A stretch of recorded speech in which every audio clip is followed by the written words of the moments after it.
ফোনে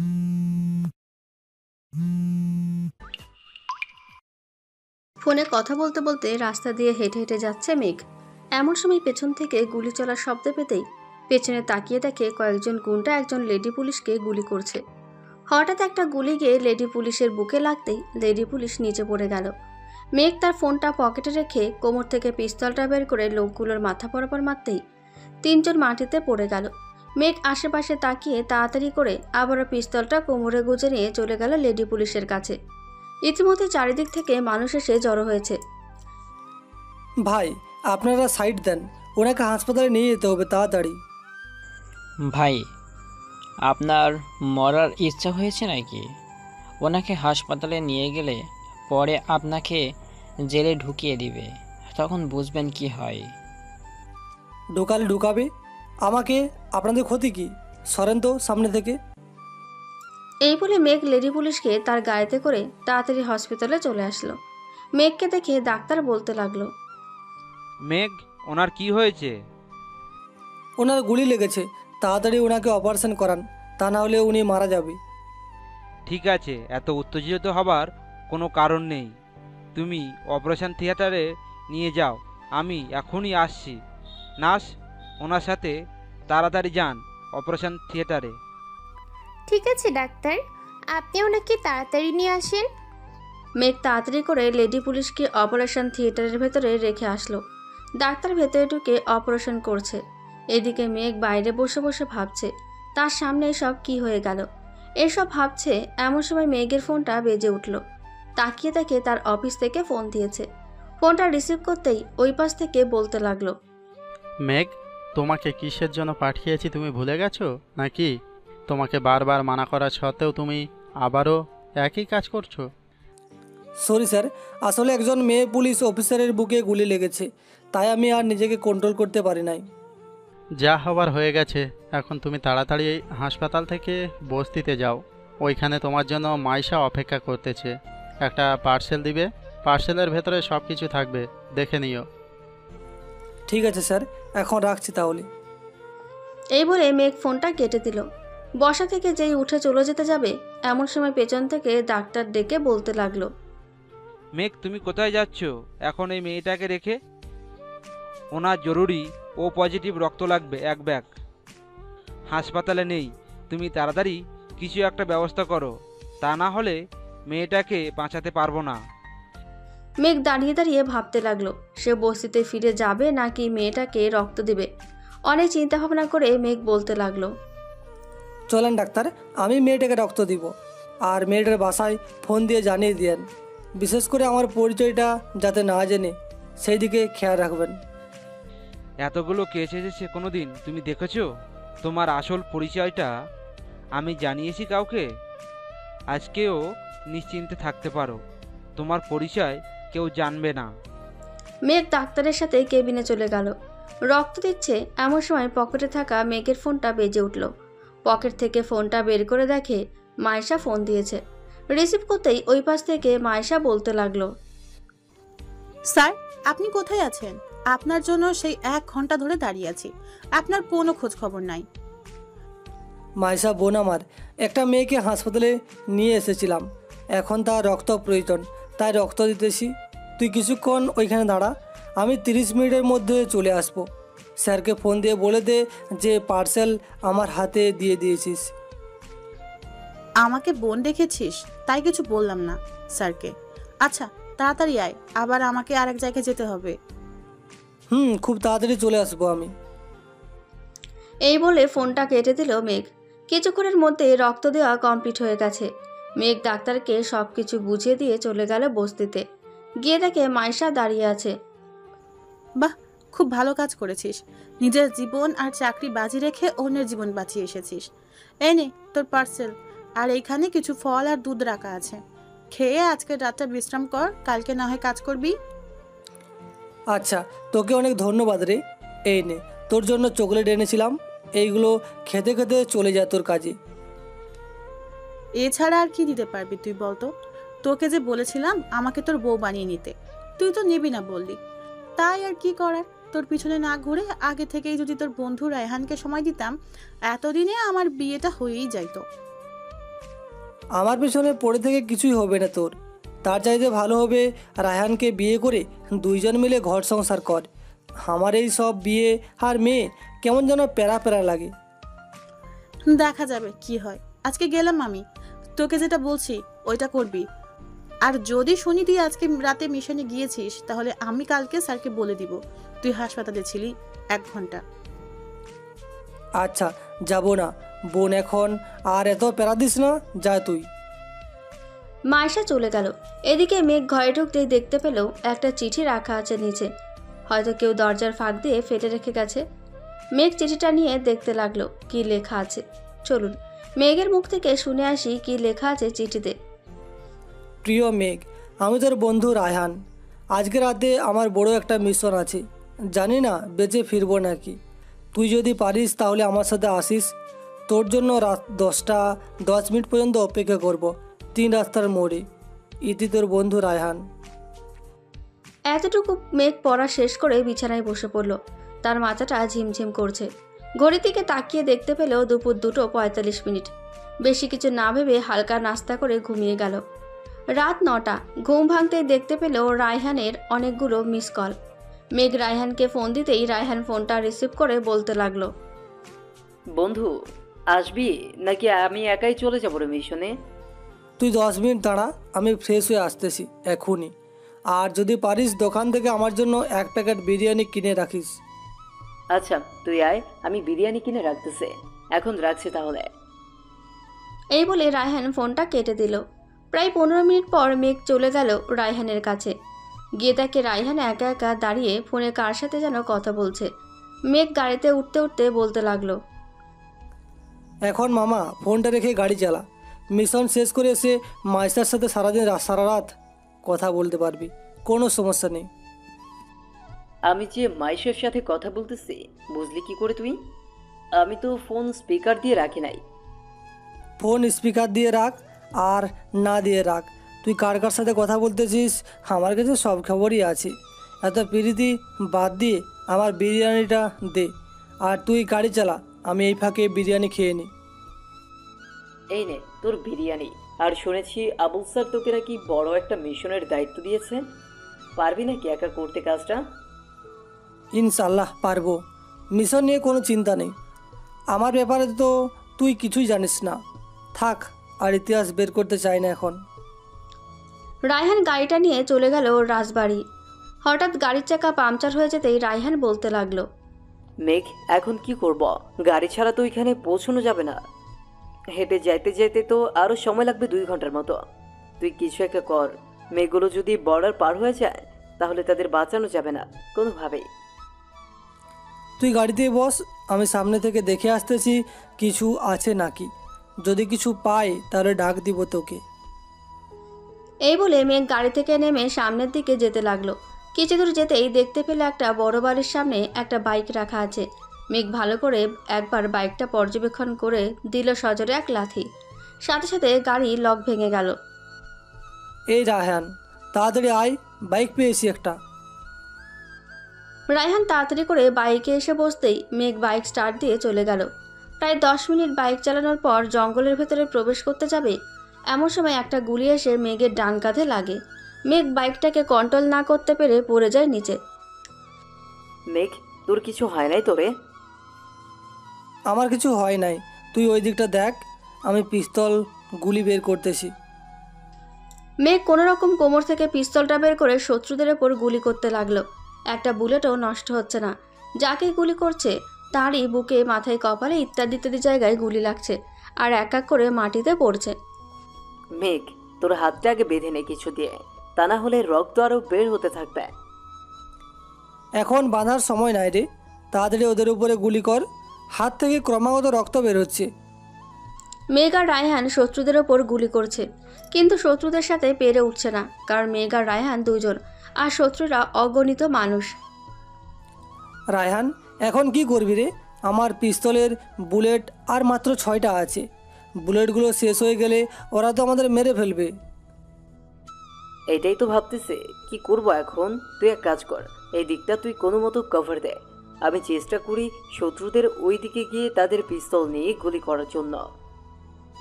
তোর যেতে হবে না। এই নে একটা পিস্তল তোর কাছে রাখ, দরকার হলে ফাঁকা গুলি ছুড়বি যাতে ওরা ভয় পায়। এই দিকে আসতে, আমি ওই দিকটা যাইতেছি। বন্ধু 2 মিনিট দাঁড়া এখানে।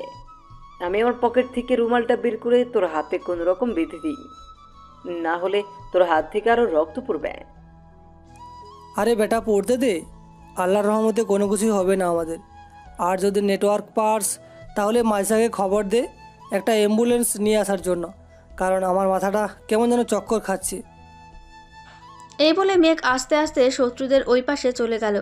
2 হাতে 2টা পিস্তল নিয়ে শত্রুদের ওপর হামলা করছে আর বলছে, রায়হান তাড়াতাড়ি এই পাশে চলে আয়, আমি এই দিকটা কভার দিতেছি।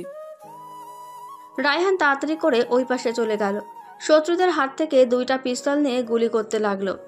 1 ঘন্টার ভেতরে সবাইকে মেরে ফেললেও 2 জন। মেঘের পরিচয়টা দিয়ে নি। সে হচ্ছে NSI এর অফিসার, 6 বছর ধরে কাজ করছে।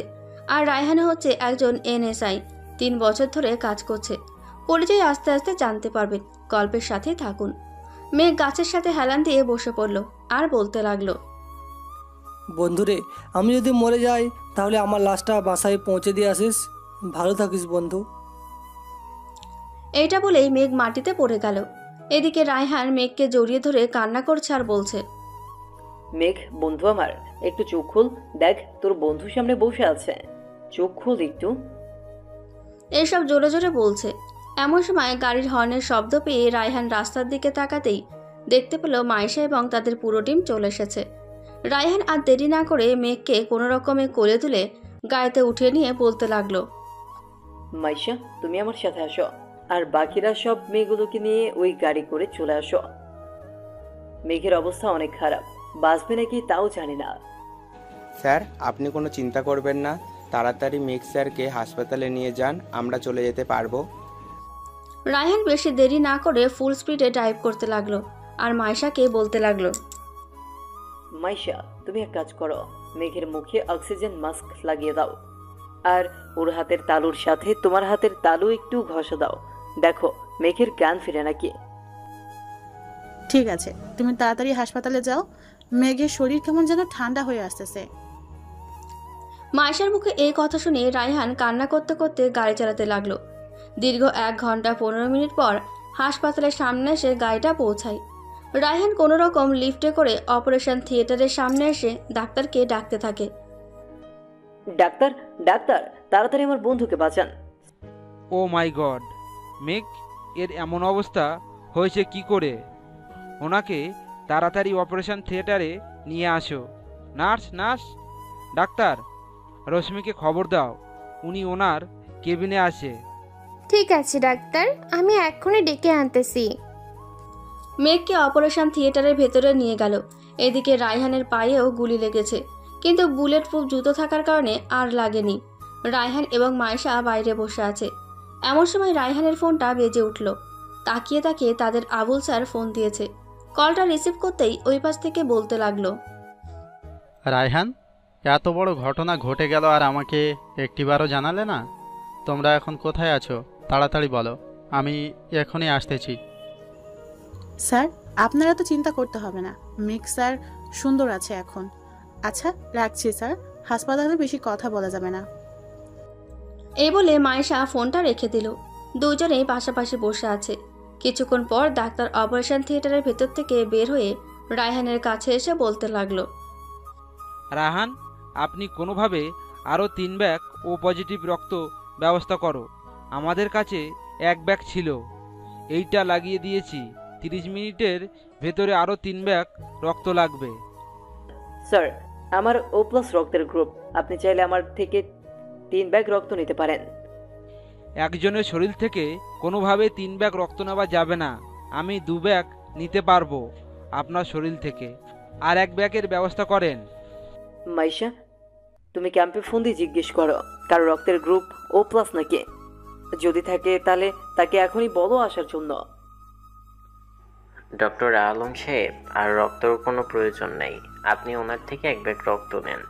আমি 1 ব্যাগ জোগাড় করেছি আরএস ব্লাড ডোনেট থেকে, আর 1 ব্যাগ রক্ত আমি দিব। ঠিক আছে চলেন তাহলে। নার্স ওনাদের কাছ থেকে 1 ব্যাগ করে রক্ত নেন। আর মিস মাইশা না কি নাম যেন আপনার? আমার নাম মাইশা। জি বলেন, কি করতে হবে? আপনি নিচ থেকে যদি এমন কোনো ফল বা অন্য কিছু পান, ওইগুলো নিয়ে আসেন ওনাদের জন্য। মেঘ এর অবস্থা খুব খারাপ ছিল, এমন সময় নিয়ে এসেছে, আমরা কোনো রকম বাঁচিয়েছি ইলেকট্রিক শক দিয়ে। মেঘ এখন সুস্থ আছে তো? এখন সুস্থ আছে, সকালেই জ্ঞান ফিরতে পারে। আসলে ওনার শরীর থেকে সব রক্ত বার হয়ে গেছে, তো তাই আর কি নিজেকে ঠিক রাখতে পারে নাই। ঠিক আছে ডক্টর, আমি নিচে যাইতেছি।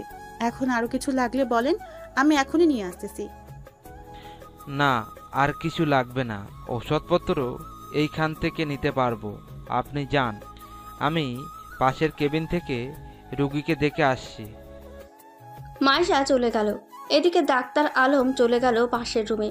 গিয়ে দেখে লেডি পুলিশ বেডে বসে বসে তার মায়ের সাথে কথা বলছে। ডাক্তারকে দেখে জিজ্ঞেস করতে লাগলো, আচ্ছা ডাক্তার, আমাকে যে হাসপাতালে নিয়ে এসেছে তার নামটা যদি একবার বলতেন খুব খুশি হতাম, আর উনি দেখতে কেমন সেটা যদি বলতেন। দেখুন খাদিজা ম্যাম, আমরা কিছুই বলতে পারবো না, আর আপনাকে এখানে কে দিয়ে গেছে এটা আমি নিজেও জানি না, তবে বলতে পারি একটা ছেলে দিয়ে গেছে। ও আচ্ছা, আর কিছু যদি ইনফরমেশন দিতেন খুব ভালো হতো, আমি চেষ্টা করব তাকে খুঁজে বের করার। এর বাইরে আমি আর কিছুই ইনফরমেশান দিতে পারবো না, সরি। তা আপনার এখন কেমন লাগছে? এখন একটু ভালো আছি, তবে যেইখানে গুলি লেগেছে ওইখানে খুব যন্ত্রণা করতেছে। মেডিসিন নিতে থাকেন, আল্লাহ সব কিছু ঠিক করে দেবে। আচ্ছা এখন আমি যাই, যদি কিছু লাগে আপনার আম্মুকে বলবেন পাশের কেবিন থেকে ডাক্তার রোশনিকে ডেকে আনতে। আর একটা প্রশ্ন করব, উত্তর দিবেন? বলেন, কি প্রশ্ন করবেন আমাকে? বাহিরে যে সিসি ক্যামেরাগুলো আছে এইগুলো কি চলে না, কি বন্ধ আছে? এটা একটু বললে ভালো হতো। আমার জানা মতে এই সিসি ক্যামেরাগুলো চলছে। ধন্যবাদ, এতটুকুনই জানার ছিল। ডাক্তার চলে গেল বাইরে। গিয়ে দেখে মাইশা চলে এসেছে। মাইশাকে নিয়ে কেবিনের ভেতরে চলে গেল। দেখতে দেখতে সকাল হয়ে আসতেই রায়হানের ফোনটা বেজে উঠল। তাকিয়ে দেখে তার স্যার আবুল ফোন দিয়েছে। আসসালামু আলাইকুম স্যার। ওয়ালাইকুম আসসালাম। তোমরা কোন হাসপাতালে আছো আমাকে বলো, আমি এখনই আসতেছি। স্যার, আপনার আসার কোনো দরকার নেই, আমরা মেঘ স্যারকে তাদের বাসায় দিয়ে এসেছি। দেখো মাইশা, আমাকে মিথ্যা বলে কিছু হবে না। আমি চাইলে কিন্তু তোমাদের লোকেশন ট্র্যাক করে চলে আসতে পারি, তাই সত্যিটা বলে ফেলো, ভালো হবে। স্যার, আমরা সিটি হসপিটালে 903 নম্বর কেবিনে আছি, আপনি লিফটে করে চলে আসেন। ঠিক আছে, রাখছি এখন। এই বলে মাইশা ফোনটা কেটে দিল। এদিকে মেঘের জ্ঞান ফিরতেই সবাই খুশি। প্রায় 30 মিনিট পর এনএসআই কর্নেল আবুল আসলো। মেঘ, এখন কেমন আছো? আলহামদুলিল্লাহ ভালো আছি স্যার। আপনি কষ্ট করে আসতে গেলেন কেন? আমি চলে যাইতাম বিকালে। তুমি অসুস্থ আর বলতেছো আমার কাছে বিকেলে চলে যাবে? আচ্ছা মাইশা, রায়হান কোথায় গেছে? রায়হান তো মনে হয় নিচে গেছে মেঘের জন্য ডাব নিয়ে আসতে। আপনি বসেন, আমি ডেকে আনতেছি। ডেকে আনতে হবে না, রায়হান আসবে না কিছুক্ষণ পর। সবাই কথা বলছে। এমন সময় মেঘের আব্বু আম্মু কেবিনে প্রবেশ করতেই দেখতে পেল মেঘ বেডে শুয়ে আছে। মেঘকে দেখে তার আম্মু জড়িয়ে ধরে বলতে লাগলো, বাবা এখন কেমন আছিস তুই? কোনো অসুবিধা হচ্ছে না তো তোর? আরে আম্মু, আমার কোনো অসুবিধা হচ্ছে না। আর তোমরা জানলে কি করে আমি হাসপাতালে আছি? আমি ওনাদের খবর দিয়েছি, তোমার বাবা আমাকে ফোন দিয়েছিল গতকালকে রাতে। আমি কিছুই বলি নাই, পরে সকালে কার কাছ থেকে যেন ইনফরমেশান পেয়েছে তুমি হাসপাতালে ভর্তি আছো। ডাক্তার আলম, তুমি আমার ছোট ভাইয়ের ছেলে, তুমি আমাকে এত বড় মিথ্যা কথা বলতে পারলে? আচ্ছা যাই হোক, মেঘকে রিলিজ কবে দিবে সেটা বলো। মেঘ যদি সে নিজেকে সুস্থ অনুভব করে তাকে আমি বিকেলেই রিলিজ করে দেব, কি বলো মেঘ? আমি বিকালে চলে যাব। এই বন্দিখানায় ভালো লাগে না আর। মিস্টার খুরশেদ, আপনার ছেলের ভাগ্য বলতে গেলে অনেক ভালো। মৃত্যুর মুখ থেকে বারবার ফিরে এসেছে। আমিও তাকে নিয়ে অনেক গর্ব করি, কারণ কারণ তার জন্য আজকে এই এনএসআই অফিসার হিসেবে সবাই আছে। সেটা তো দেখতেই পারতেছি। আমার ছেলে নিজের জীবন বাজি রেখে দেশের জন্য কাজ করছে। গতকালকে টিভিতে দেখলাম রাস্তায় একটা মেয়ে পুলিশকে গুলি করেছে কয়েকজন শত্রুরা। মেঘ তাদেরকে মেরে ওই মেয়েকে হাসপাতালে নিয়ে এসেছে। একদম ঠিক ধরেছেন। মেয়েটা পাশের কেবিনেই আছে, আপনি চাইলে দেখা করে আসতে পারেন। দেখা করার কোনো দরকার নেই এখন আর। আচ্ছা, তাহলে আপনারা থাকেন, আমি যাচ্ছি বাসায়। বিকেলে এসে রিলিজ করে দেব। ডাক্তার চলে গেল। দেখতে দেখতে বিকেলে মেঘকে রিলিজ দিতেই সবাই বাসায় নিয়ে আসলো। রাতে খাওয়া দাওয়া করে মেঘ বসে আছে তার রুমে। এমন সময় তার মা আসলো রুমে। ঢুকতে ঢুকতে বলতে লাগলো, মেঘ, এই চাকরিটা ছেড়ে দে বাবা। এই চাকরি আর করতে হবে না। তোর বাবার ব্যবসা দেখাশোনা কর, আর না দেখাশোনা করলেও চলবে। তুই বিয়ে করলে তোর নাতিপুতিরাও এই ধন সম্পদ বিক্রি করে শেষ করতে পারবে না। কি যে বলে না আম্মু, আর তোমাকে একবার বলেছি না আমাকে বিয়ের কথা বলবে না। যেই দিন আমার মেয়ে পছন্দ হবে ওই দিনে আমি তোমাদেরকে বলবো। ঠিক আছে, বলিস এখন একটু ঘুমা, আর কয়েকদিন রেস্ট কর। বাইরে যেতে হবে না। তোর বাবা মেন গেটে তালা লাগিয়ে রেখেছে, যাতে তুই বাইরে বের হতে না পারিস। তালা মারলে কী হবে আম্মু? আমি তো একদিক দিয়ে বের হতে পারবো। তুই পালিয়ে যাওয়ার চেষ্টা করবি, তাই না মেঘ? বাবারে, আমার কথাটা একটু শোন। তুই ছাড়া এই পৃথিবীতে আমাদের আর কে আছে বলতো? তোর সুখের জন্য আমরা আর কোনো বেবিনি নাই। তুই যদি আমাদের কথা না শুনিস তাহলে আমাদের কি কষ্ট লাগবে না? আম্মু, তোমরা তো আমার স্বপ্নটা জানো। আমি একজন বড় এনএসআই অফিসার হব, আর 2 বছর পর আবুল স্যার রিটার্ন হবেন। পরে আমার সিরিয়াল পড়বে। প্লিজ আম্মু, আমাকে বাধা দিও না। ঠিক আছে, বাধা দিব না। তুই এখন শুয়ে থাক, আমি তোর জন্য দুধ গরম করে আনতেছি। আজকে রাতে তুই বাসা থেকে বের হতে পারবি না, কালকে সকালে বের হবি। ঠিক আছে আম্মু, এখন যাও তুমি। মেঘের আম্মু চলে গেল। এদিকে মেঘ শুয়ে শুয়ে ভাবছে কি করবে। এমন সময় তার ফোনটা বেজে উঠল। তাকিয়ে দেখে রায়হান ফোন দিয়েছে। কলটা রিসিভ করতেই রায়হান বলতে লাগলো, মেঘ আমাদের গুপ্তচরকে কারা যেন খুন করেছে। তুই যদি পারিস সকালে এসে দেখা করে যাস অফিসে। কি বলতেছিস? কালকে আমি ওর সাথে কথা বললাম, আর আজকে ওর মৃত্যু হয়েছে। ওর খবর তো কেউ জানে না, আমি আর তুই ছাড়া। এটাই তো ভাবার বিষয়। আমি আর তুই ছাড়া তো আর কেউ জানে না। তাহলে মারলো কে আবু সাইদকে?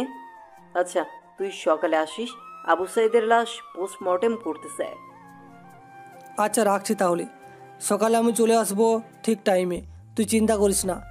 আর রবিনকে খবর দে, তাকে বল যে আজকে রাতের মধ্যে আমাদের অফিসে এসে যোগাযোগ করতে।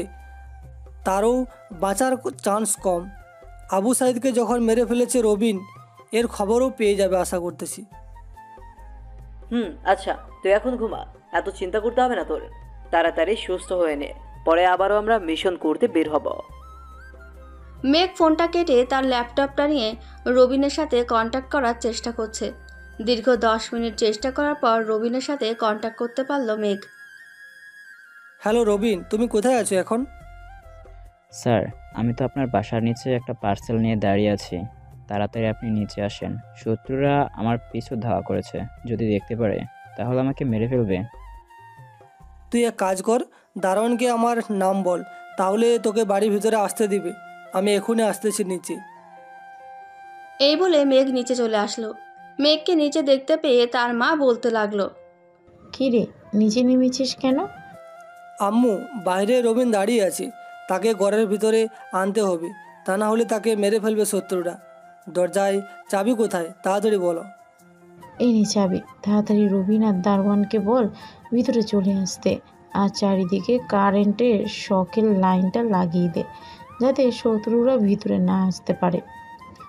শত্রুরা ভিতরে আসতে পারবে না, আমি সেই ব্যবস্থা করে রেখেছি এই বাড়িতে। মেঘ দরজাটা খুলে রবিনকে ভেতরে নিয়ে আসলো। রবিনের হাতে বক্সটা দেখে বলতে লাগলো, কী রে, এই বক্স তো আমি যেই বস্তিতে থাকতাম ওই রুমে একটা আছে। 2 দিন আগে মাইশা আমাকে দিয়েছিল। আমি সময়ের জন্য বক্সটা খুলে দেখতে পারি নাই। এটাই সেই বক্স। আমি জানতাম আপনার মনে থাকবে না, তাই কালকে আমি একাই গিয়ে এই বক্সটা নিয়ে এসেছি। এই নেন, এই হিরেটা রাখেন আপনার কাছে। এটা তো নকল হিরে, এটা রেখে কি করব? ভাই, এটাই আসল হিরে। ভিতরে দেখুন, আসল হিরেটা আছে। উপরে যেটা, ওইটা হচ্ছে প্লাস্টিক দিয়ে বানানো একটা হিরে। কিন্তু এই হিরেটা দিয়ে আমরা কি করব? আমাদের তো কোনো কাজ নেই। ভাই, এই হিরে যদি একবার শত্রুদের হাতে পড়ে যায় তাহলে পুরো দেশ ধ্বংস হয়ে যাবে। বিজ্ঞানীরা এই হিরেটা এমনভাবে তৈরি করেছে, এটা দিয়ে মানুষকে মারাও যায়, আবার হিপনোটাইজ করা যায়। একবার যদি একটা মানুষকে হিপনোটাইজম করতে পারেন, ওই মানুষকে যা যা বলবে তাই করবে। তাকে হাজার বাধা দিলেও কিছু করতে পারবেন না আমরা। এইটা যে করেই হোক আমাদেরকে নষ্ট করতেই হবে, তা না হলে এর ফল আরও বেশি খারাপ হয়ে যাবে। তুই যা বলতেছিস। এইটা একমাত্র বিজ্ঞানী নিজেই জানে কিভাবে নষ্ট করা যায়, কিন্তু তাকেও মেরে ফেলেছে। এখন যদি তার ল্যাবও যাওয়া যেত তাহলে হয়তো আমরা কিছু একটা ইনফরমেশন পাইতাম। দাঁড়া, আমি কিছু একটা ব্যবস্থা করতেছি। দেখি যদি পারি তাহলে তো ভালোই হলো, আর না পারলে কপাল মন্দ। এই বলে মেঘ রবিনকে নিয়ে তার রুমে চলে গেল। প্রায় 3 ঘন্টা কৌশল করে বিজ্ঞানীর ল্যাব থেকে তার ডায়েরিটা নিয়ে আসলো। এই দেখেন, আপনাকে বলেছিলাম না একটা কিছু পাওয়া যাবে। এইভাবে যদি আমরা ট্রাই করি তাহলে হয়তো কিছু একটা করতে পারবো। দেখা যাক কি হয়। এই বলে মেঘ ডায়েরিতে লেখা অনুযায়ী কাজ করতে লাগলো। কিছুক্ষণের মধ্যে মেঘ কাজটা সম্পূর্ণ করে বসে আছে। এমন সময় বাইরে থেকে মাইকের শব্দ আসতে লাগলো। এই রবিন, তুই তাড়াতাড়ি আমাদের জিনিসটা ফেরত দিয়ে দে, তা না হলে কিন্তু আমরা উপরে চলে আসবো। তখন বুঝতে পারবি কত ধানে কত চাল। রবিন, এই নে, তুই এইটা দিয়ে আয়। এখন তো আর কোনো কাজ করবে না এটা, ওরা এটা দিয়ে যা ইচ্ছা করতে থাকুক। ঠিক আছে। রবিন চলে গেল। এদিকে মেঘ ব্যালকনিতে দাঁড়িয়ে দাঁড়িয়ে দেখছে তাদের কাহিনীগুলো।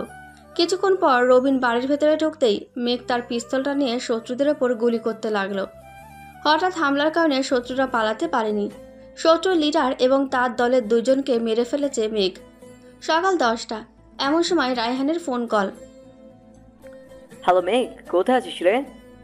এই তো বাড়িতে আছি। কেন, কি হয়েছে? এখনো কিছু শুনিস নাই? বিশ্বের বড় মাফিয়া কিং হারুনকে তুই মেরে ফেলেছিস কালকে রাতে গুলি করে। কি বলতেছিস এসব? হারুনকে মেরে ফেলেছি, তাও আবার আমি?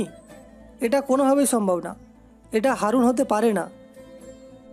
তুই একবার নিচে নেমে হারুনের গালে ডান পাশে দেখ, 2টা কাটা দাগ আছে।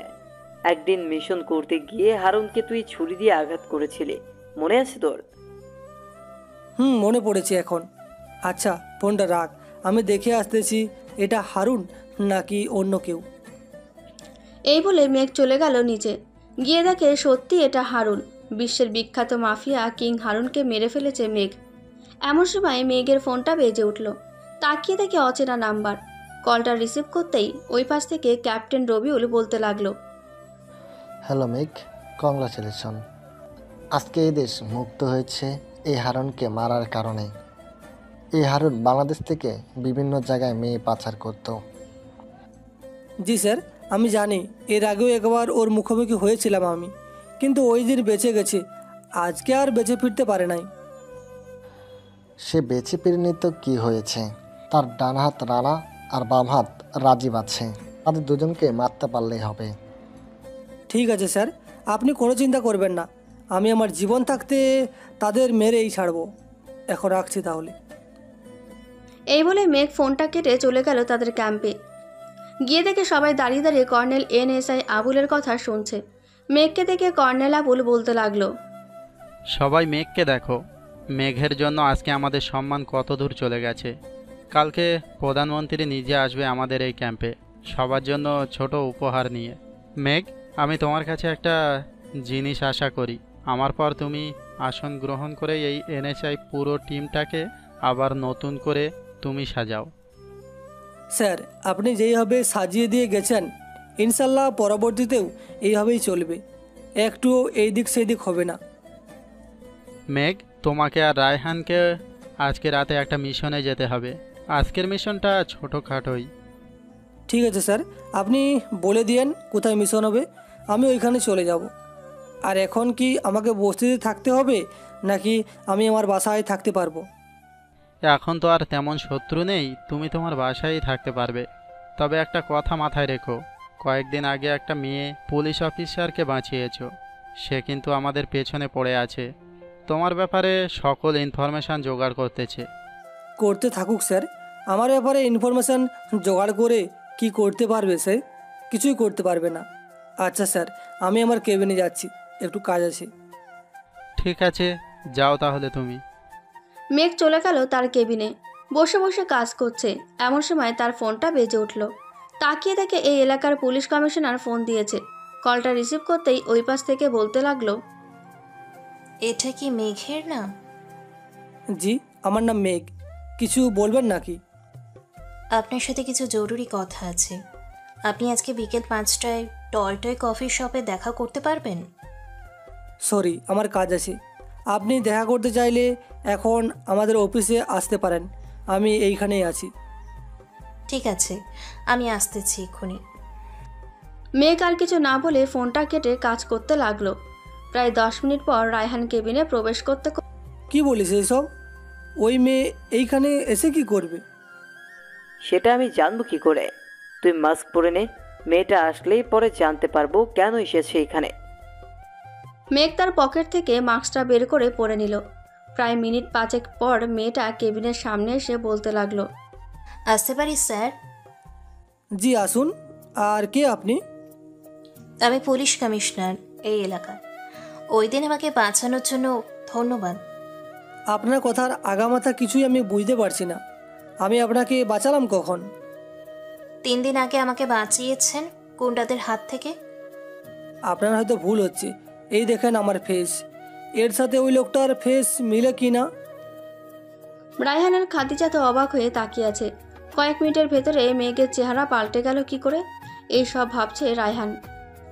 ও সরি, আমি যাকে ভেবেছিলাম সেটা আপনি না। আমি যাই তাহলে আজকে, আবারও দেখা হবে অন্য কোনো দিন। খাদিজা চলে যেতেই মেঘ তার মুখের ফেসটা উঠিয়ে ড্রয়ারে রেখে দিল। রায়হান এখনও হাঁ করে মেঘের দিকে তাকিয়ে আছে।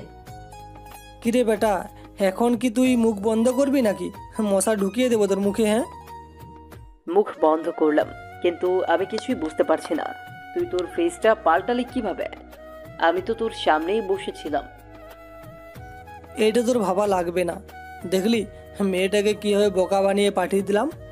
এখন বল, আমাকে ওই ফেসে কেমন লাগছিল? পুরোই সালমান খানের মতো লাগছিল তোকে। যাক, আমাকে ওইরকম একটা বানিয়ে এনে দে, টাকা লাগলে আমি দিব। এইসব টাকায় হয় না রে বন্ধু, এইটা বুদ্ধি দিয়ে বানাতে হয়। আমি এইটা 5 মাস লাগিয়ে বানিয়েছি। আচ্ছা, স্যার কি চলে গেছে নাকি এখনও আছে? স্যার ওনার কেবিনেই আছে, তুই দেখা করে আয়। আমি মাইশার কেবিন থেকে ঘুরে আসি, তাকে ছাড়া একটু ভালো লাগে না। যা যা, তাড়াতাড়ি যা, তা না হলে পাখি উড়াল দেবে অন্য আকাশে। মেঘ চলে গেল NSI আবুল স্যারের কেবিনে।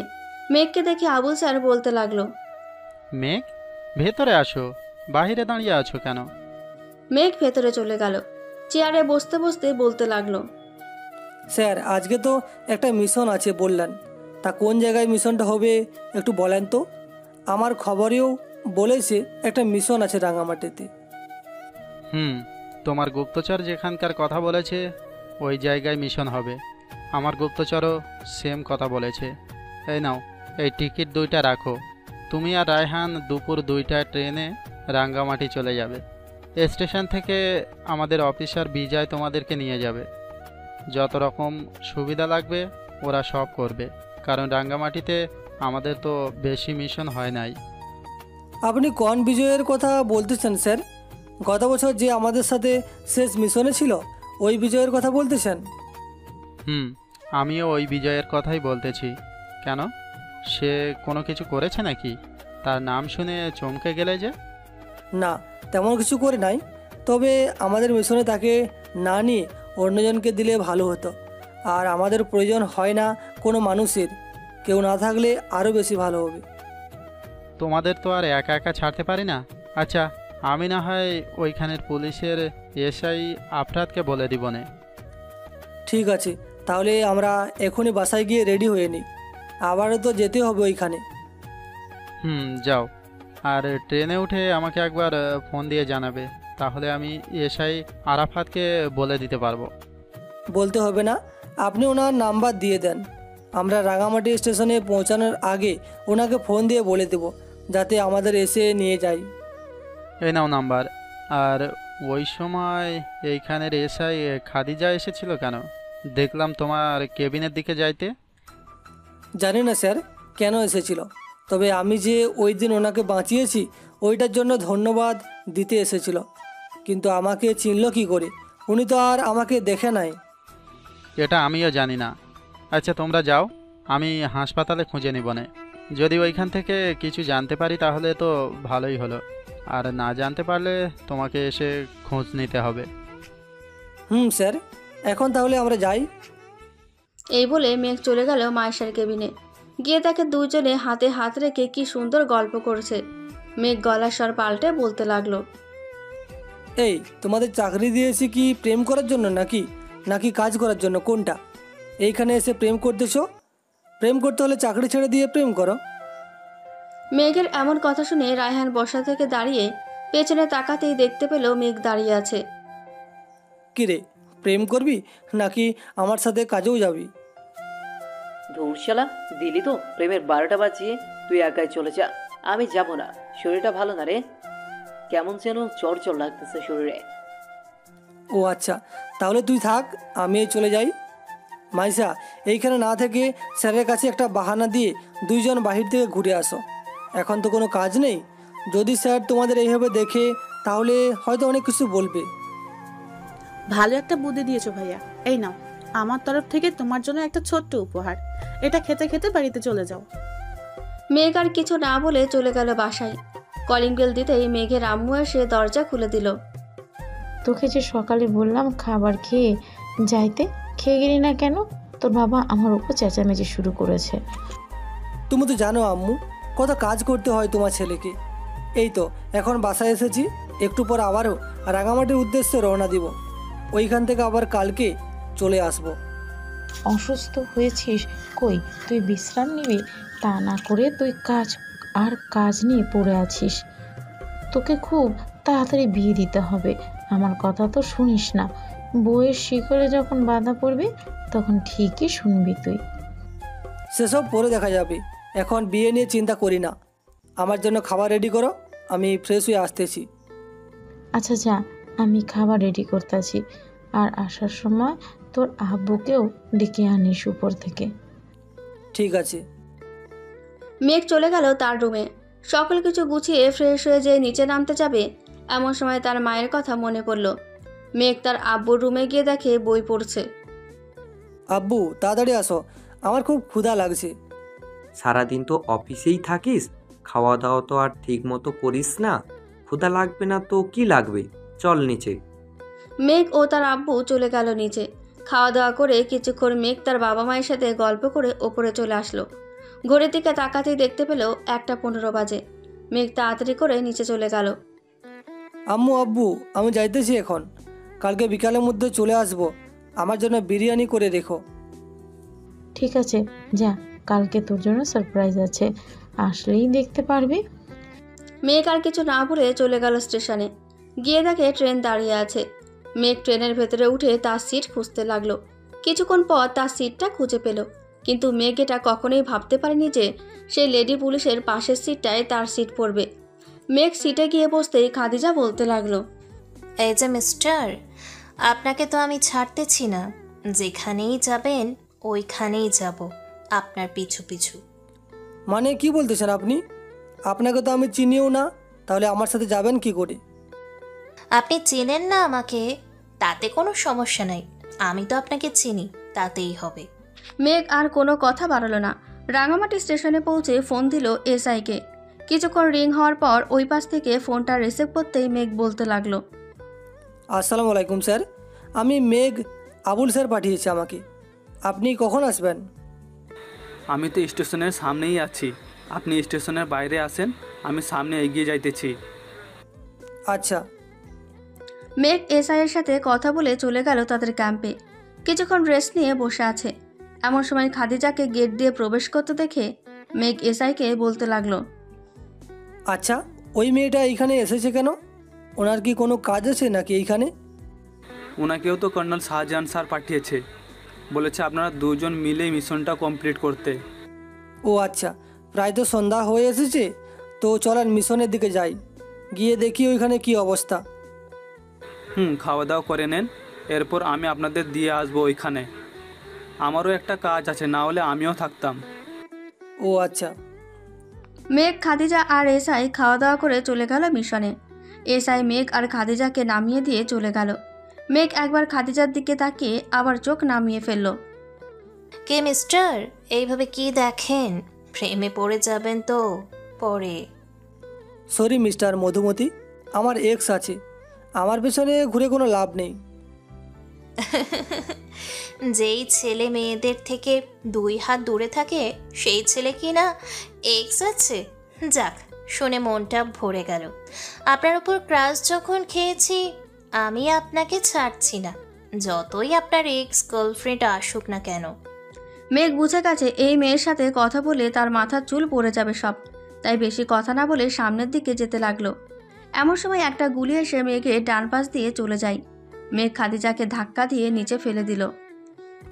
সরি আপনার শরীর স্পর্শ করার জন্য। এই বলে মেঘ একটা গাছের আড়ালে থেকে সামনের দিকে গুলি করতে লাগলো। এইদিকে খাদিজাও সেম গুলি করতে লাগলো। মেঘ এক পা সামনের দিকে এগিয়ে যাচ্ছে আর গুলি করছে। হঠাৎ পেছন থেকে খাদিজা চিৎকার করে উঠল। মেঘ পেছনে তাকিয়ে দেখে খাদিজা নিচে বসে আছে। আরে আপনার কি হলো, আবার বসে পড়লেন কেন? আমার পায়ে গুলি লেগেছে, আমি হাঁটতে পারছি না। হায় রে মায়া মানুষ, কেন যে মিশনে আসতে গেলি? মেঘ আর কিছু না বলে সামনাসামনি শত্রুদের ওপর হামলা করতে লাগলো। কিছুক্ষণের মধ্যে শত্রুর পুরো দলকে শেষ করে দিল। ছোট্ট মিশন ছিল তাই দেরি হয়নি। মেঘ তার পকেট থেকে ফোনটা বের করে এসআইকে ফোন দিতে যাবে, এমন সময় দেখতে পেল ফোনে নেটওয়ার্ক নেই। মেঘ খাদিজার কাছে চলে গেল। বেশি ব্যথা করতেছে নাকি আপনার? বোঝেন না, একটা পায়ে গুলি লাগলে কতটুকু ব্যথা করে, আর আমি তো মেয়ে মানুষ। হয়েছে, আর কান্না করতে হবে না। কোথায় গুলি লেগেছে একটু দেখান তো। আপনাকে দেখাতে যাব কেন? আমাকে হাসপাতালে নিয়ে চলেন, ডাক্তার আমার পা থেকে বুলেট বের করবে। বেশি বুঝেন কেন? হ্যাঁ, একটা ডাক্তার যা পারে আমিও তাই পারি। চুপচাপ দেখান কোথায় গুলি লেগেছে। খাদিজা চুপচাপ দেখতে লাগলো কোথায় গুলি লেগেছে। মেঘ তার পকেট থেকে কয়েকটা যন্ত্র বের করে খাদিজার পা থেকে বুলেটটা বের করে ব্যান্ডেজ করে দেয়। এখন আপনি ঠিক আছেন? চলেন এখন। আমি হাঁটতে পারছি না। মেঘ আর কোনো উপায় না পেয়ে খাদিজাকে কোলে তুলে নিল। প্রথম কোনো মেয়েকে মেঘ কোলে নিয়েছে। জঙ্গল থেকে বের হয়ে মেন রাস্তায় উঠতেই দেখতে পেল এসআই গাড়ি নিয়ে দাঁড়িয়ে আছে। খাদিজাকে মেঘের কোলে দেখে বলতে লাগলো, কি হয়েছে মেঘ, ওনাকে কোলে করে নিয়ে এসেছো কেন? কি আর বলবো রে ভাই, মেয়ে মানুষ হয়ে মিশন করতে বের হয়েছে, একটা গুলি খেয়ে বসেছিল, গুলিটা বের করে দিয়েছি, এখন ঠিক আছে। ও আচ্ছা, বুঝতে পারছি। এখন গাড়িতে ওঠেন। আর জঙ্গলে নেটওয়ার্ক থাকে না, এটা বলতে মনে ছিল না। পরে আর আমি আপনাদের রেখে যাই না এইখান থেকে। ও আচ্ছা, চলেন এখন। মেঘ খাদিজাকে গাড়িতে বসিয়ে ড্রাইভ করতে লাগলো। এদিকে খাদিজা মেঘের দিকে অপলক দৃষ্টিতে তাকিয়ে আছে দেখে এসআই বলতে লাগলো, মেঘ তোমাকে হয়তো একজন খুব পছন্দ করে। করে তো, আমার কলিং মাইসা, ওর সাথে আমার বিয়ে ঠিক হয়েছে। 2 মাস পর বিয়ে আমাদের। আপনাকে আসতে হবে কিন্তু। অবশ্যই যাব, আপনি দাওয়া দিয়েছেন, আমি না গিয়ে থাকতে পারি? কিছুক্ষণের মধ্যে মেঘ চলে আসলো ক্যাম্পে। গাড়িটা রেখে মেঘ খাদিজাকে নিয়ে তার কেবিনে দিয়ে আসলো। এদিকে মেঘ ফ্রেশ হয়ে বসে আছে। এমন সময় রায়হানের ফোন। কিরে বন্ধু, এইসব কি শুনতেছে? তোর সাথে নাকি ওই লেডি পুলিশ অফিসার গিয়েছিল? গিয়েছিল না, গেছে ও। আমার সাথে মিশনে গিয়েছিল, এখন পায়ে গুলি খেয়ে ঘরে বসে আছে। একদম ঠিক হয়েছে। ঘরের মেয়ে ঘরে থাকবে, তা না করে তোর পেছনে লাগতে গেল কেন? এটা আমাকে বোঝাতো। কালকে এসে বুঝাবো তোকে, এখন রাখছি, খুব ঘুম পাচ্ছে। এই বলে মেঘ ফোনটা রেখে ঘুমিয়ে গেল। সকালে এসআই এর ডাকে ঘুম ভাঙল মেঘের। মেঘ ওঠো, সকাল 10টা বেজে গেছে তো। উঠতেছি। আপনি এক কাজ করেন, আমাদের জন্য একটা গাড়ি রেডি করেন, আমরা খাওয়া দাওয়া করেই ঢাকার উদ্দেশ্যে রওনা দিব। ঠিক আছে, গাড়ি নিয়ে চিন্তা করবেন না, আমি গাড়ি ব্যবস্থা করেই রাখবো। উঠে ফ্রেশ হয়ে খাওয়া দাওয়া করে নেন, বাইরে আমাদের কর্নেল স্যার অপেক্ষা করতেছে। মেঘ উঠে ফ্রেশ হয়ে খাওয়া দাওয়া করে নিল। কিছুক্ষণ পর পুলিশের কর্নেল আসলো। ওনার সাথে কিছুক্ষণ কথা বলে মেঘ আর খাদিজা চলে গেল গাড়ির কাছে। সাবধানে যাবেন, আবার রাগামাটিতে আসার অনুরোধ রইল আপনাদের। অবশ্যই আসবো, পরের বার আসলে একা আসবো না, আমার স্ত্রীকে সাথে নিয়ে আসবো। আজকে যাই তাহলে, বিদায়। মেঘ গাড়ি ড্রাইভ করতে লাগলো। প্রায় 2 ঘন্টা ড্রাইভ করার পর খাদিজা বলতে লাগলো, আপনার ক্ষুধা লাগে না নাকি? আমার ক্ষুধা লাগে না, তবে আপনার মতো একটা পেটুক মেয়ে যদি সাথে থাকে তাহলে তো ক্ষুধা লাগবেই, তাই না? কি? আমি পেটু? আমি আবার কখন বললাম আপনি পেটুক? মেঘ আর কিছু না বলে রাস্তার একপাশে গাড়িটা দাঁড় করিয়ে কিছু চিপস আর বিস্কুট কিনে আবার গাড়িতে এসে ড্রাইভ করতে লাগলো। দীর্ঘ 4 ঘন্টা পর ঢাকা এসে পৌঁছায় মেঘ। আপনি কোথায় যাবেন এখন, বাড়িতে নাকি অফিসে যাবেন? আমাকে বাসায় দিয়ে আসেন, আমি একা একা যেতে পারবো না। আমি আপনাকে বাড়িতে দিয়ে আসতে পারবো না, আপনার সহকারী পুলিশ অফিসারকে ফোন দিয়ে বলেন এইখান থেকে এসে নিয়ে যাই। পারবো না বলতে? না পারলে নাই, আমি আপনাকে নিয়ে সোজা কাজী অফিসে চলে যাই, কি বলেন? নিয়ে গেলে তো ভালোই হয়, চলেন যাই। আমাকে চিনেন আপনি? আমি কে আর আমার আসল পরিচয় কি? এই যে মিস্টার, আমার মতো একটা অবলা মেয়েকে বারবার মারতে পারেন না। আমি আপনার নামে আদালতে নালিশ করব, বলবো যে আপনি আমাকে নির্যাতন করেন। আপনি নিজে একজন পুলিশ হয়ে আদালতের নালিশ দিতে যাবেন কেন? হ্যাঁ, আমাকে কারাগারে বন্দি করে একদিন কেলানি দিলেই তো হয়। পারবো না দিতে।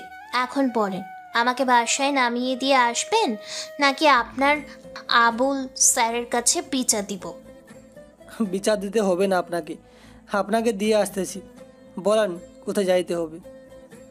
আপনি চলেন, আমি বলে দিতেছি কোন দিক দিয়ে যাইতে হবে। মেঘ গাড়ি চালাতে লাগলো। এই গলি ওই গলি দিয়ে খাদিজা মেঘের বাসার সামনে নিয়ে আসলো। মেঘ গাড়ির দিকে তাকিয়ে তো অবাক, কারণ এটা তাদের বাসা। আপনি এত বড় একটা বাড়িতে থাকেন, বাড়িটা কি ঘুষের টাকায় বানানো হয়েছে নাকি? একদম আজে বাজে কথা বলবেন না, এটা আমার চাচার বাসা। আমি আমার চাচার বাসায় থাকবো এখন থেকে। ও আচ্ছা। মেঘ খাদিজাকে গাড়ি থেকে নামিয়ে গেটের সামনে দাঁড় করালো। কলিং বেল দিতেই মেঘের আম্মু এসে দরজা খুলে মেঘ আর খাদিজাকে দেখে বলতে লাগলো, কিরে খাদিজা, তুই এই ছেলের সাথে আসলি কিভাবে? আর বলো না চাচি, এই ছেলেটাকে এত করে বোঝাই আমি তাকে ভালোবাসি, কিন্তু এই ছেলেটা বোঝেই না। ও আচ্ছা, এই ছেলে, তোমার নাম কি? আমার নাম মেঘ চৌধুরী। আচ্ছা, আজকে তাহলে আমি যাই, আবারও দেখা হবে অন্য কোনো দিন। মেঘ গাড়িটা নিয়ে চলে গেল তাদের ক্যাম্পে।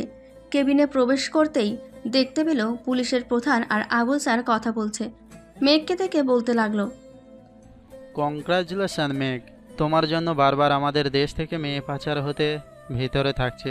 ওরা কোনোভাবেই আমাদের দেশ থেকে মেয়ে পাচার আর অবৈধ অস্ত্র নিয়ে যেতে পারছে না। ধন্যবাদ স্যার। মেঘ, তোমার সাথে যে একটা মেয়ে গিয়েছে সে কোথায়? তার তো এইখানে আসার কথা ছিল। স্যার, ওই মেয়ে এখন চৌধুরী বাড়িতে আছে, ওই মেয়ের পায়ে গুলি লেগেছে। আর একটা কথা, ওই মেয়েকে পাঠান কেন? হ্যাঁ, যে মেয়ে ভালোভাবে পিস্তলে চালাতে পারে না। কি বলো এইসব? ওই মেয়ের আসল পরিচয় জানলে তুমিও অবাক হবে। ওই মেয়ের নাম আরোহী ইসলাম খাদিজা। বিশ্বের নামকরা পাচারকারী আবরার হোসাইনের হৃদয়কে একাই ধরে এনেছে। সরকার থেকেও পুরস্কার পেয়েছে ওই মেয়ে। তা না হয় বুঝলাম, তাহলে আমার সাথে মিশনে গিয়ে একটা গুলি খেয়ে বসেছিল ওইখানে। আবার কয়েকদিন আগে মেয়ের রোডে কয়েকজন লোকের সাথে যুদ্ধ করতে গিয়ে গুলি খেয়েছে বুকে। ওই দিন আমি বাঁচিয়েছিলাম। ওহ আচ্ছা, আমি তাকে জিজ্ঞেস করবো নে কেন এমনটা করতেছে সে। আর মেয়ে মানুষ বুঝোই তো। স্যার বুঝলাম। স্যার আমার কি আর কোনো কাজ আছে? কাজ না থাকলে আমি আজ একটু বাসায় যাইতাম। কালকে রাতে ঘুমাই নাই তো, তাই একটু রেস্ট নিতাম। এখন তুমি যেতে পারো। আর 2 দিনের ছুটি দিলাম তোমাকে। এই 2 দিন থেকে আসো বাসায়, এরপর তোমাকে বড় একটা মিশনে পাঠাবো। ঠিক আছে স্যার। মেঘ চলে গেল বাসায়। কলিং বেল দিতেই মেঘের আব্বু এসে দরজা খুলে দিল। মেঘকে দেখে বলতে লাগলো, কিরে বাসায় এসে আবার কোথায় চলে গিয়েছিলি? স্যারের সাথে একটু দেখা করতে গিয়েছিলাম। আর আব্বু ওই মেয়ের যাতে কোনোভাবে আমার পরিচয় জানতে না পারে সেদিকে খেয়াল রাখবে। আমি এখন ঘরে গেলাম। রাতে আম্মুকে বলবা ডাক দিতে। ঠিক আছে, যা তাহলে। মেঘ চলে গেল তার রুমে। ফ্রেশ হয়ে বিছানায় শুয়ে পড়তেই মেঘের মনে হলো কোনো কোলবালিশের ওপর শুয়ে আছে। নিচে তাকাতেই তো অবাক, কারণ খাদিজা ঘুমিয়ে আছে। এই মেয়ে উঠেন বলতেছি। এই যে মিস্টার খাদিজা, উঠেন। কি হয়েছে, ডাকতেছেন কেন? আর আপনি এই বাসায় কি করেন? আমি এই বাসায় কি করি এটা না জানলেও চলবে। আগে বলেন আপনি এই রুমে কি করেন? এই রুমে অন্য কারো ঢোকা বারণ, এটা দেওয়ালে দেখেন নাই? আমি এত কিছু দেখতে পারবো না। এখন আপনি তাড়াতাড়ি বলেন তো, এই বাসায় এসেছেন চুরি করার জন্য, তাই না? চাচা চাচি, আপনারা কোথায়? তাড়াতাড়ি আসেন, বাসায় চোর ঢুকেছে। খাদিজার চেঁচামেচির শব্দ শুনে মেঘের আব্বু আম্মু এসে দেখে খাদিজা মেঘের কলার ধরে আছে। এটা দেখে মেঘের আম্মু বলতে লাগলো, খাদিজা, ও শার্টের কলার ছাড়ো বলতেছি, তা না হলে এখন কি হয়ে যাবে আল্লাহ ছাড়া অন্য কেউ জানে না। উনি একটা চোর, আমি তাকে ধরেছি। আর আপনারা কি বলতেছেন যাতা? ও শার্টের কলার ছেড়ে দিয়ে এরপর কথা বলো। আর তোমাকে না বললাম পাশের রুমে ঘুমাতে, এই রুমে আসলে কেন? রুমটা সুন্দর লেগেছে, তাই এই রুমে এসেছি। আর উনি কে যে ওনাকে এতটা ভয় পাইতেছেন আপনারা? জমকে তুমি ডেকে নিয়ে এসেছো, এখন তুমিই বুঝে নাও। এই চলো আমরা যাই এখান থেকে, কখন কি হয়ে যায় বলতে পারবো না। মেঘের আম্মু আব্বু চলে গেল। এদিকে মেঘের চোখ টকটকে লাল হয়ে আছে। খাদিজাও কিছুটা ভয় পেয়ে বলতে লাগলো, সরি, আমার ভুল হয়েছে, আর কখনোই এমন ভুল হবে না। আমি পাশের রুমে চলে যাইতেছি। মেঘ কিছুই বলছে না। খাদিজা আস্তে আস্তে বিছানা থেকে উঠে চলে গেল পাশের রুমে। আর ভাবতে লাগলো, আল্লাহ গো, আমি এই মানুষটির উপর ক্রাশ খেয়েছি, যাকে দেখে ভয় পাই। আগে জানলে কখনোই ক্রাশ কি বাঁশও খাইতাম না। খাদিজা চলে যেতেই মেঘ দরজাটা লাগিয়ে দিয়ে ঘুমিয়ে গেল। রাতে মেঘের মায়ের ডাকে ঘুম ভাঙলো। এই মেঘ উঠ, রাত হয়ে গেছে তো, আর কত ঘুমাবি? আম্মু উঠতেছি, তুমি যাও। মেঘের মা চলে গেল। এদিকে মেঘ ফ্রেশ হয়ে নিচে নামতে দেখতে পেল খাদিজা সোফায় শুয়ে শুয়ে টিভি দেখছে। মেঘ যেতেই খাদিজা লাফ দিয়ে উঠে এক পাশে চলে গেল। Good girl. এখন থেকে আমার রুমে ঢুকতে গেলেও আমার অনুমতি নিতে হবে। আর যদি দেখি কখনো আমার অনুমতি ছাড়া আমার রুমে ঢুকেছেন, তাহলে খবর আছে। আপনার রুম মানে এই বাড়িটা কি আপনার, যে ওই রুমটা দাবি করতেছেন? এই বাড়ি আমার। আপনি হয়তো আশেপাশের দেওয়ালে ভালো করে দেখেন নাই, কার্পিক লাগানো আছে। কি রে মেঘ, এখন ঝগড়া করবি নাকি খাবার খাবি? তোর আব্বু সেই কখন থেকে বসে আছে খাবার টেবিলে। চলো। আর এই যে মিস, কথা বলিস, যা বলেছি মাথায় ঢুকিয়ে নিয়েন। এই বলে মেঘ চলে গেল খাবার টেবিলে। খাওয়া দাওয়া শেষ করে তার রুমে যেতেই বালিশের ওপরে থাকা ফোনটা বাজতে লাগলো মেঘের। কলটা রিসিভ করতেই ওই পাশ থেকে রায়হান বলতে লাগলো, কিরে বন্ধু, আমাকে না জানিয়ে বিয়ে করে ফেললে? এটা কিন্তু একদম ঠিক করি না। আমি মাইশাকে নিয়ে এখনই আসতেছি। আচ্ছা আয়, তবে আমি বিয়ে কখন করলাম এটাই তো বুঝতেছি না। আর তোরা কীভাবে জানলি আমি যে বিয়ে করেছি? তার মানে সত্যি তুই বিয়ে করেছিস? সালা, আমি বিয়ে করলেও অন্তত আবুল স্যার জানতো বা মাইশা জানতো, কিন্তু কেউ জানে না। তাহলে আমি বিয়েটাই বা কখন করলাম? সেটা তোর বাসায় গেলেই বোঝা যাবে বিয়েটা কখন করেছিস। আচ্ছা রাখছি, এখন আসতেছি কিছুক্ষণের মধ্যে। এই বলে রায়হান ফোনটা কেটে দিল। প্রায় 30 মিনিট পর কলিং বেলটা বেজে উঠল। আশেপাশে কেউ নেই দেখে খাদিজা গিয়ে দরজা খুলতেই দেখতে পেল রায়হান আর মাইশা দাঁড়িয়ে আছে।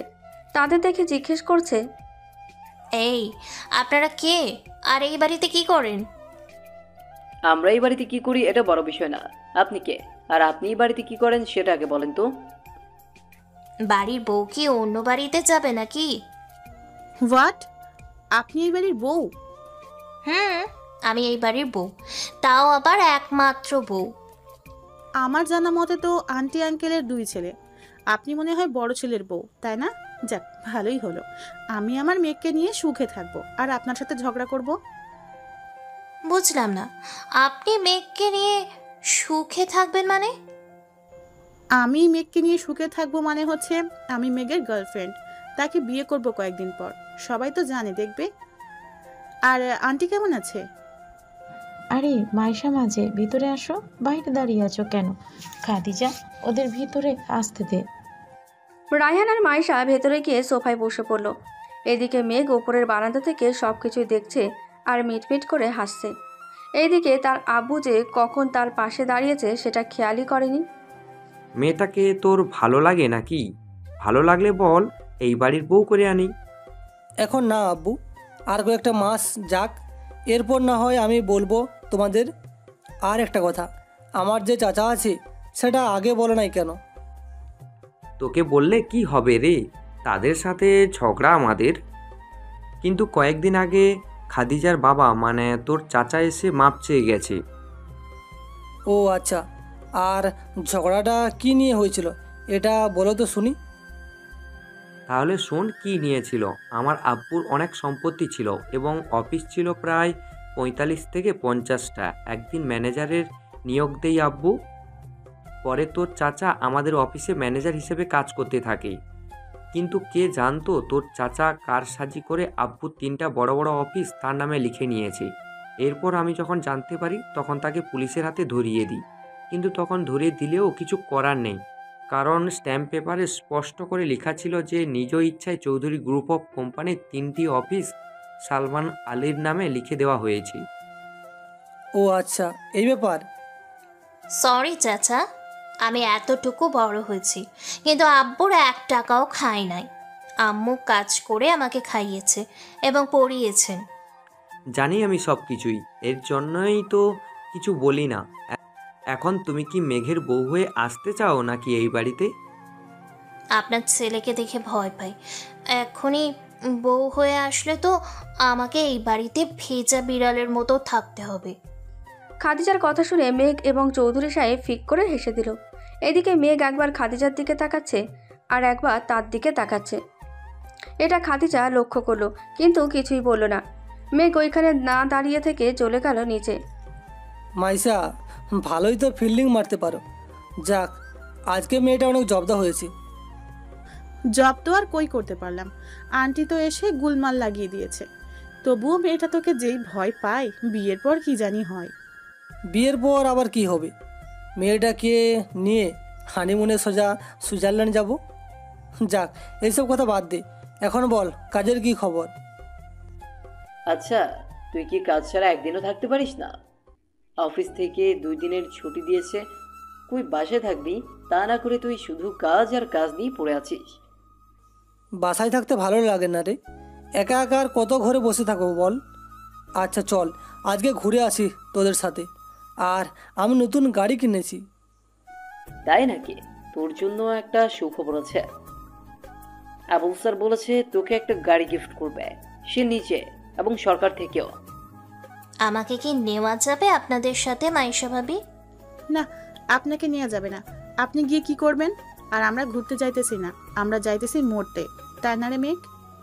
আপনারা মরতে পারবেন, আমিও তো মরতে পারবো, তাই না? চলেন আমিও আপনাদের সাথে গিয়ে মরে আসি। ঠিক আছে, চলেন তাহলে। মেঘ সবাইকে নিয়ে চলে গেল একটা পার্কে। খুব সুন্দর জায়গা, সবাই বসে আছে একসাথে।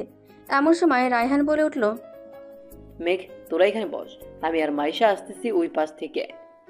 চলো মাইশা, আমরা যাই। মাইশা আর রায়হান চলে গেল। এদিকে মেঘ আর খাদিজা পাশাপাশি বসে আছে। এমন সময় পেছন থেকে কয়েকজন পুলিশ এসে মেঘের মাথায় বন্দুক ঠেকিয়ে বলতে লাগলো, মিস্টার মেঘ, অ্যারেস্ট টিম, আপনার নামে থানায় মামলা করা হয়েছে। আপনি নিরপরাধ মানুষকে খুন করেছেন। ও আচ্ছা, তাই নাকি? চলেন তাহলে আপনাদের থানাটা দেখে আসি। খাদিজা, তুমি রায়হান আর মায়েশার সাথে চলে যাও, বাসায় আমি আসতেছি। আচ্ছা, একটা কথা বলেন তো, আপনারা কোন থানা থেকে এসেছেন? আমাদের এই ঢাকার মধ্যে তো এই নামে কোনো পুলিশ অফিসার বা কনস্টেবল নাই। তাহলে আপনারা কোথা থেকে আসলেন? নাই তো কি হয়েছে, এখন এসেছে। এই, তোমরা ওনাকে ধরে নিয়ে যাও। মেঘকে ধরে নিয়ে গাড়িতে উঠিয়ে নিল। বেশ কিছুক্ষণ গাড়ি চলার পর মেঘ বলতে লাগলো, আপনারা যে বুয়া পুলিশ অফিসার, এটা আমি আগে থেকেই জানি। আপনারা আমার প্ল্যানে ধরা দিয়েছেন। সামনে যেতে থাকেন, আশা করি আপনারা ধরা পড়ে যাবেন। এই বলতেই কিছু দূর যেতেই গাড়িটা থেমে গেল। কিছু ভেতরে থাকা লোকটা বলতে লাগলো, কিরে, গাড়ি থামিয়ে দিলি কেন? গাড়ি চালা। ভাই, সামনে এনএসআই এর অফিসারের পুরো টিম দাঁড়িয়ে আছে, একটু বাইরে তাকিয়ে দেখেন। লোকটা বাইরে তাকাতে দেখতে পেলে ফয়সাল, মাইশা, আবুল আরও অনেকে দাঁড়িয়ে আছে। মেঘ তার হাতের হ্যান্ডক্যাপটা খুলে বলতে লাগলো, মিস্টার সাজু, এখন চলেন আপনার বসের কাছে। আমিও আপনার বসের চরণধুলি নিতে চাই। এ রায়হান, তোরা আমাদের পিছনে পিছনে আয়। আমিও দেখতে চাই কে এই গ্যাংয়ের লিডার। ড্রাইভার গাড়ি চালাতে লাগলো। প্রায় 30 মিনিট গাড়ি চালানোর পর গাড়িটা একটা জঙ্গলের দিকে প্রবেশ করতেই মেঘ সাজুকে উদ্দেশ্য করে বলতে লাগলো, সাজু, তোরা যদি বাঁচতে চাস তাহলে আমাকে ছেড়ে দিস, আর যদি তাদের বসের সাথে তোরাও মরতে চাস তাহলে রেডি থাকিস তোদের বসের সাথে। আমরা বাঁচতে চাই। আমাদের সকল খারাপ কাজ আমরা আদালতের কাছে স্বীকার করব। এক্ষুনি মরতে চাই না আমরা। এই তো একটা ভালো কথা বলেছিস। চল এখন তোদের বসের কাছে দেখি তোর বস কে একটু। মেঘকে গাড়ি থেকে নামিয়ে চলে গেল একটা গুহার ভেতরে। সামনে থাকা লোকটাকে দেখে মেঘ একটু হেসে উঠল। কাল্লু মাস্তান, অবশেষে তুই নিজেই আমাদের পাতা ফাঁদে ধরা দিলি। কি ভেবেছিলি তুই প্লাস্টিক সার্জারি করে আমাদের কাছ থেকে লুকিয়ে থাকতে পারবি? কখনোই না। এই সাজু, এই কুত্তার বাচ্চাটাকে মেরে ফেলতো, ওর কথা শুনতে মন চাইতেছে না। ভাই, আমরা মরতে চাই না, আপনি নিজেই মারেন। আমরা আদালতের কাছে মাফ চেয়ে আমাদের মুক্তির কামনা করব। এতদিন তোদের খাইয়ে পড়িয়ে শিক্ষা দিয়েছি, যা তোদের কিছু করতে হবে না, আমি নিজেই করতেছি। এই বলে কাল্লু মাস্তান যেই মেঘের ওপর আক্রমণ করতে যাবে, এমন সময় বাইরে থেকে এনএসআই কর্নেল কাল্লুর হাতে গুলি করে দিল। মেঘ, তোমার প্ল্যান মোতাবেক দেখা যায় সব কিছুই হয়েছে। আজকে বাংলাদেশ থেকে পুরোপুরিভাবে শত্রু মুক্ত হলো। এই রায়হান, যাও কাল্লুকে ধরে নিয়ে এসো। আর কাল্লুর লোকদেরকে বলতেছি তোমরা গাড়িতে গিয়ে বসে পড়লো, তোমাদের ছাড়ানোর দায়িত্ব আমার। কাল্লুকে ধরে বাইরে আনতেই দেখতে পেল খাদিজা তার পুরো টিমকে নিয়ে চলে এসেছে। এইখানে সবাইকে দেখে খাদিজা অবাক হয়ে বলতে লাগলো, সবাই এখানে আসলেন কি করে? আর রায়হান এবং মাইশা আপু, আপনারা তো পার্কে ছিলেন, তাহলে এইখানে? সব কিছু পরে বলবো না, এখন চলো আমাদের সাথে। মেঘ, তুমি বাসায় চলে যাও। কালকে সকাল 10টায় তুমি ক্যাম্পে চলে আসো, প্রধানমন্ত্রী আসবে কালকে। ঠিক আছে স্যার। মেঘ খাদিজাকে নিয়ে চলে গেল বাসায়। কলিং বেল দিতেই মেঘের আম্মু এসে দরজা খুলে দিল। দুজন ভেতরে ঢুকতেই অবাক, কারণ পুলিশের প্রধান এবং তার স্ত্রী এইখানে বসে আছে।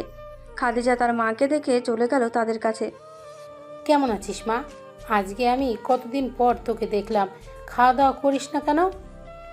খাওয়া দাওয়া তো করি আম্মু, কিন্তু ওর কথা মনে পড়লে তো কিছুই খেতে মন চায় না।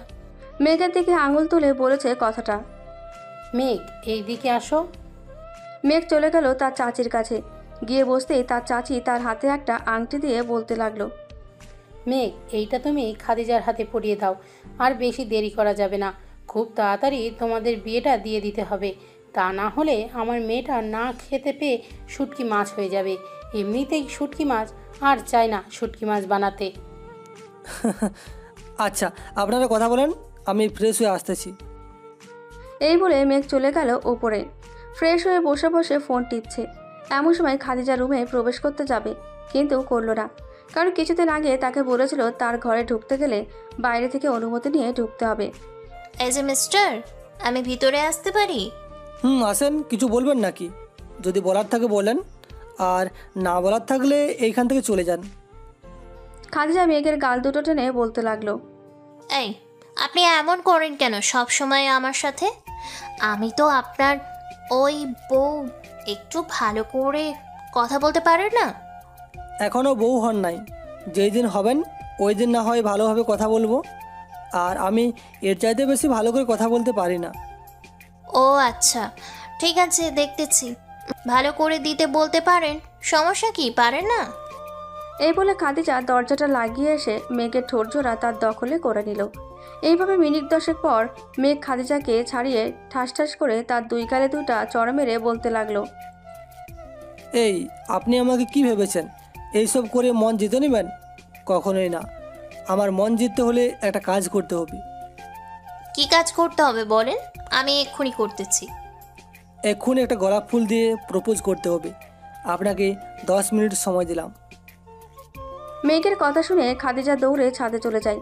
গিয়ে দেখে গাছে দুটো গোলাপ ফুল আছে। একটা ছিঁড়ে নিয়ে আবারও মেঘের রুমে চলে গেল। দরজাটা লাগিয়ে দিয়ে হাঁটু গেড়ে প্রপোজ করতে লাগলো মেঘকে। প্রিয়, আপনাকে যেই দিন ক্যাম্পে দেখেছিলাম ওই দিন আপনার ওপর ক্রাশ খেয়েছিলাম। অনেক খোঁজ খবর নিয়ে জানতে পেরেছি যে আপনি একজন NSI অফিসার। আস্তে আস্তে আপনার সকল খোঁজ খবর নিতে নিতে জানতে পারি আপনি আমার চাচাতো ভাই। জানি না কিভাবে প্রপোজ করতে হয়, তবুও বললাম।